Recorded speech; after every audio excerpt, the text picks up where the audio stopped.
হলো নিয়ে চলে আসলাম গ্রিন টি, তার সাথে বিস্কিটের বান্ডার নিয়ে চলে আসলাম। বিস্কিট দিয়ে চা খাবো। আর ওদিকে দেখো কুকুর অবস্থা। এই এক প্রস্থ আমি ঘর ঝাড় দিলাম। সকালবেলায় উঠে কাগজ, কোথা থেকে কাগজ নেবে? যতই তুমি কাগজ লুকিয়ে রাখো, কোনো জায়গা থেকে কাগজ নিয়ে কুটি কুটি কুটি কুটি করবে, সেগুলো আমি কি তুললাম। কত কষ্ট হয়, কাগজ এদিক ওদিক, আলমারির তলা, খাটের তলা, ওখান থেকে বার করে করে কাগজ করলাম, নোংরার ইয়েতে রাখলাম। আবার দেখো এই যে নিয়ে পড়েছে। কিচ্ছু সামনে রাখা যাবে না, স্পেশালি কুকুর। এত এত দুষ্টু, এত দুষ্টু, আমরা পেরে উঠছি না। কেউ ওকে নিয়ে যাবে প্লিজ। আমি আমি তাহলে ধন্য হয়ে যেতাম কেউ যদি ওকে নিয়ে যেত। কুকাই কপালে টিপ পড়েছে, বলো তো? কালো মানুষ, ওকে টিপ পড়লে কেমন দেখতে লাগে? কালোর ওপর টিপ তো যাচ্ছে না, তাও আবার লাল টিপ। ওর কপালে একদম মানাচ্ছেই না। তো চলো গল্প করি আর খাই। সকাল থেকে এক প্রস্থ কাজ করে নিয়েছি বলতে মেয়ের টিফিন গুছিয়ে দিলাম, মেয়েকে খেতে দিলাম। তোমরা কিন্তু একটু খাও না। তারপরে একটু ঘর দোর করলাম, সেখানে কাগজ পড়ে আছে সেগুলোকে তুললাম। ছাদ প্রচণ্ড নোংরা হয়ে রয়েছে, কিন্তু ছাদ এই দুদিন ধরে না মেয়ে পেরেছে না আমি পেরেছি। কুকুজুজুদের পটি,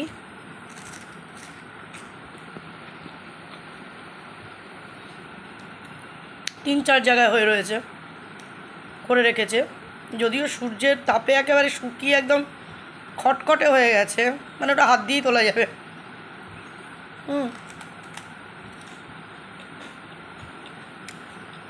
কিন্তু রাতে করবো আজকে।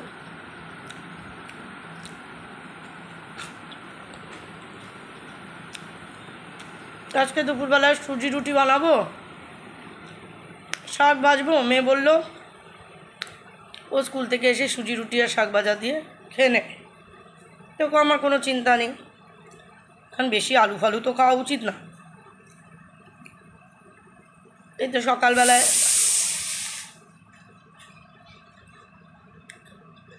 প্রেশার কুকারের সিটি বেজে গেছে।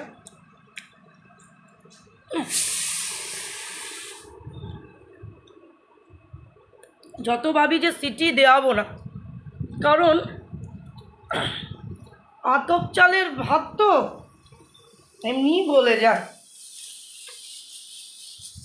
কিন্তু সেই পড়ে যায়। এই তো বসালাম। তা শাকটা কাটবো। আর আমাদের শাকের মধ্যেই হলো কলমি শাক। কলমি শাক ভাজাটাই ভালো খাই, নোটে শাক একদম পছন্দ না, কোনোদিন রান্নাও করিনি। মা আগে মাঝে মধ্যে নোটে শাক ভাজতেও দিত উচ্ছে দিয়ে, আমার ভালো লাগে না। আর লাল শাকটা ভালো লাগে, কিন্তু যেহেতু ডাক্তার চাঁদনিকে প্রচুর পরিমাণে সবজি খেতে বলেছে, গ্রিন লিফি ভেজিটেবলস, তাই না লাল শাক আনছি না। তো আজকে কলমি শাক ভাজবো আর সুজি রুটি বানাবো।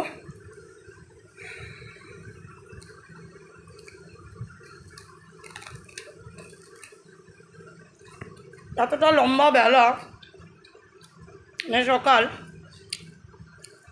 মেয়ে চলে গেলে এই টুকটাক রান্না, ছাতপোর যা রান্না করব, তারপরে আমার সময় কাটতেই চায় না 3টে অবধি। আর ব্যাপারটা হলো এই যে ভোর 5টায় উঠেছি, আমি কিন্তু আর শোবো না মানে ঘুম আর আসবে না। কারণ মেয়ে না থাকলে দেখো কী অবস্থা আমার চুলের, শ্যাম্পু দেওয়া হচ্ছে না তো মেয়ে না আসা অবধি জেগে টিভি আমার দেখতে ইচ্ছা করে না। টিভির রিমোট হলো বাড়ি মেরে মেরে ইয়ে করতে হয়, অপারেট করতে হয়, আমার পক্ষে সম্ভব না।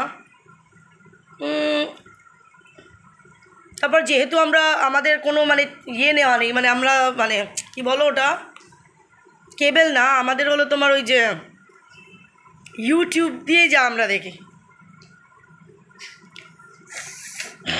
এক পাকিস্তানি ড্রামা দেখি, তো যা এরকম বাড়ি মেরে মেরে দেখতে লাগে, তো যখন মেয়ে আসে তখনই দেখা পড়ে। তাই জন্য একদম টোটাল বোবার মতন ঘরে থাকি।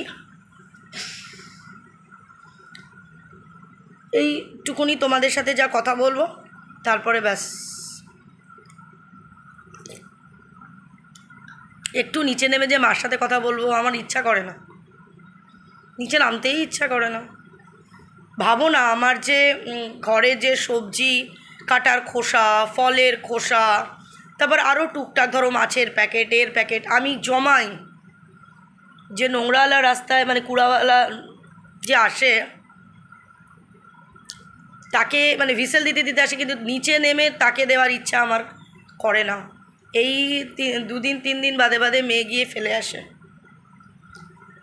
আমার নামতেই ইচ্ছা করে না। যবে থেকে যে উপরে উঠেছি নামাটা আমি ভুলেই গেছি, কোনো কাজ ছাড়া আমি নিচে নামি না। ফলে সারাক্ষণই ওপরে। আগে যেমন নিচে থাকতে পাশে দোলা ছিল, টুক করে দৌড়ে গিয়ে দোলার সাথে কথা বলার দরজার সামনে দাঁড়িয়ে, বা দোলার ছেলে পাপাই মানে আমার পিছতো ভাই, সে কি এটা সে আসতো, গল্প করতাম।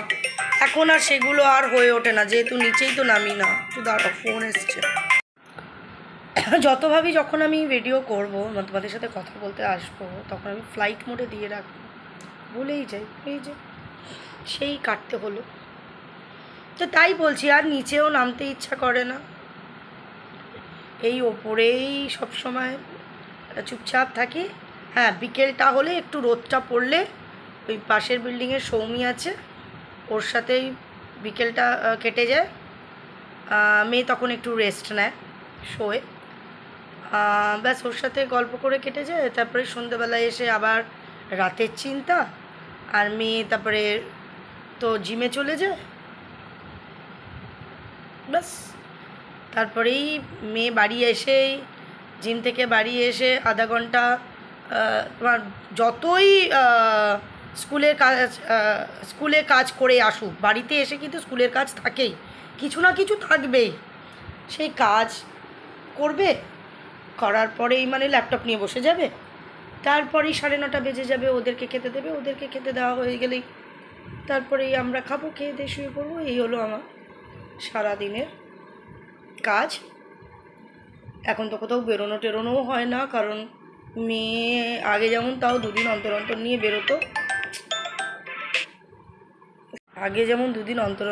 বেরোতো, এখন তো ওটাও হয় না, কারণ ও পেরে ওঠে না, শরীরেও দেয় না। তারপরে সত্যি কথা বলতে ওর ছুটি মানে আমার মজা, কারণ আমি মানে অর্ধেকের বেশি কাজ ওর ওপর ফেলে দিই। পুজো দেওয়া, ডগিদের খেতে দেওয়া, ডগিদের বিস্কুট দেওয়া, ম্যাক্সিমাম ছাদ পরিষ্কার করা, সেগুলো সব ওই করে। ফলে ওরা শরীরে দেয় না যে বিকেলবেলায় বেরোবে আবার গাড়িটা নিয়ে আমাকে নিয়ে। এখন সত্যি কথা কোনো জায়গায় যাওয়া পড়ে না বিশেষ। তো চলো, আমার চা খাওয়া কমপ্লিট। বেলা বেশি বাড়ার আগেই কাজকর্মগুলো করে নিই, না রান্নাঘরে আর টেকা যাবে না, তাই জন্যে এখন বসে কাজকর্ম করে নিয়ে এই শুয়ে বসে থাকবো। চলো, লাভ ইউ অল।